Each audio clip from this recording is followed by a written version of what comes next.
دماغ کے بھی دو شعبے ہیں جیسے آپ نے خود بھی بیان کیا. ایک کا تعلق دماغی بیماریوں سے ہے جو خون میں ہوتی ہیں، کچھ اغذیاء کے ادویات کے استعمال سے پیدا ہوتی ہیں، نشہ آور دوائیوں کے استعمال سے پیدا ہوتی ہیں، انہیریٹڈلی بھی ملتی ہیں، موروثی طور پر بھی کچھ چیزیں خون میں آتی ہیں. ان کا تعلق مینیا سے ہے، ہائپومینیا سے ہے. ان کا علاج بالکل مختلف ہوتا ہے. جہاں فوبیا کا لفظ آ جاتا ہے وہ ساری بیماریاں نفسیاتی ہوتی ہیں، سوچ کی ہوتی ہیں.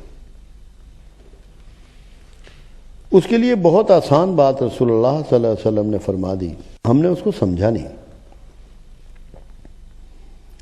اصحاب رسول صلی اللہ علیہ وسلم سے پوچھ رہے ہیں کہ یا رسول اللہ صلی اللہ علیہ وسلم ہمیں وسوسے بہت آتے ہیں.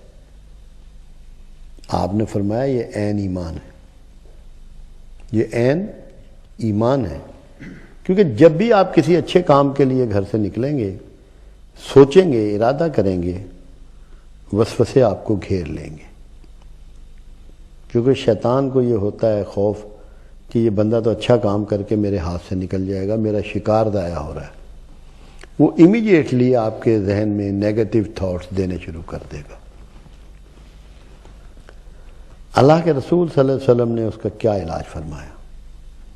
آپ نے فرمایا کہ لاہور پڑھا کرو کہ غم سے علاوہ 100 بیماریوں کا علاج ہے. غم کا، فرسٹریشن کا، ڈپریشن کا تو علاج ہے ہی، اس کے علاوہ 100 بیماریوں کا علاج ہے. تو جتنے بھی فوبیا ہیں اس میں سیلف، سوسائٹی اور سٹیٹ تینوں انوالو ہیں. جب معاشرہ اپنے لوگوں کی عزت نفس بچانے کے لیے جستجو نہیں کرتا، ان کی ضروریات ان تک نہیں پہنچاتا، جو ایک ایکویلٹی کا سینس معاشرے میں ملنا چاہیے وہ ان کو نہیں ملتا، تو انسان پھر کچھ خوف اور کچھ لالچ میں ایسا گرفتار ہوتا ہے کہ اسے یہی نہیں پتہ چلتا کہ میں بنیادی طور پہ بیماریوں میں پھنس چکا ہوں. ہمارے ہاں تو بہت بڑی کمی ہے، پہلے تو نہیں تھی. ایک زمانہ تھا کوئی بستی ایسی نہیں ہوتی تھی جہاں کوئی اللہ والا نہ ہو، اور وہ اللہ والا بنیادی طور پہ ماہر نفسیات ہوتا تھا. اپنی دعاؤں سے، اپنی توجہ سے، اپنی ٹیچنگ سے، اپنی گائیڈنس سے، اپنے ایٹیچیوڈ سے وہ لوگوں کی زندگی کو بدلتا تھا، اس پہ اثرات ڈالتا تھا، اور اس کے اندر اتنی تاثیر ہوتی تھی کہ اس کے لفظ لوگوں کو زندہ کر دیتے تھے. اب کسی کے پاس بھی آپ چلے جائیں تو پہلے تو وہ اپنے دکھڑے رونے شروع کر دے گا. جو خود معاشرے کی یا حکومت کی یا رب کی یا سسٹم کی کمپلینٹ کر رہا ہے وہ آپ کا معالج کیسے ہو سکتا ہے؟ تو ہمیں معاشرے میں ایسے لوگوں کو ڈھونڈنا ہے جو کسی قسم کی کمپلینٹ نہ کرتے ہوں، ان کو کسی پہ شکوہ نہ ہو، حکومت سے، موسم سے، اللہ، کسی سے کوئی شکوہ نہ ہو. جب ایسے لوگوں کی بہتات شروع ہو جائے گی اور آپ کو ملنا شروع ہو جائیں گے تو آپ لوگوں کی جتنا فوبیا ٹائپ بیماری ہیں وہ دور کر لیں گے. کیونکہ یہ بیماریاں دوائیوں سے کم اور کنورسیشن سے زیادہ دور ہوتی ہیں.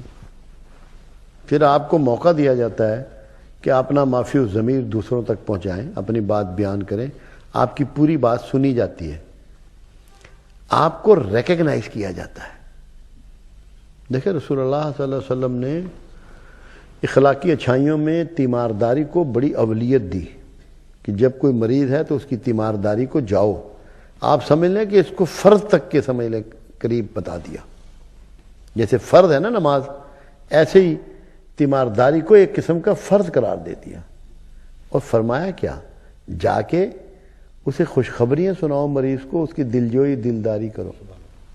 تو جب آپ کے ہاں یہ پریکٹس ہو جائے گی سوسائٹی میں کہ آج خوشخبریاں دینا شروع کر دیں گے، دلجوئی و دلداری شروع کر دیں گے، یہ کیسے ممکن ہے کہ یہ فوبیاز باقی رہ جائیں؟ فوبیا تو بنیادی طور پہ پیدا ہی نہیں ہو سکتا اگر انسان لونلی نیس کا شکار نہ ہو اندر سے. جب انسان کسی سے شیئر کرنا چھوڑ دیتا ہے اپنی تکلیفیں، اپنی دکھ، اپنی خوشیاں، اپنے مسائل، تب فوبیاز اس کو پکڑتے ہیں. دو بندوں کو فوبیا کبھی نہیں پکڑتا، اکیلے کو پکڑتا ہے. تو اگر ہم مل جل کے رہنا شروع کر دیں، دوستوں کے پاس آنا جانا شروع کر دیں، سپورٹس شروع کر دیں، کوئی کھیل شروع کر دیں، کوئی مشاعرے شروع کر دیں، کوئی ایسی ایکٹیویٹیز جس میں ایک سے زیادہ لوگ ہوں، کوئی مریض ان میں نفسیاتی نہیں رہے گا. نفسیاتی مریض تنہائی میں شیطان اس کو دبوچتا ہے، تنہائی میں اس کو کمزور کرتا ہے. اسی لیے فرمایا نا اللہ کے حبیب صلی اللہ علیہ وسلم نے، اگر دو ہیں تو تیسرا اللہ ہے. تو جب آپ دو ہوں گے تو تیسرا اللہ آپ کے ساتھ کھڑا ہوا ہوگا. تو کوئی بیماری جہاں اللہ ہو وہاں رہ نہیں سکتی.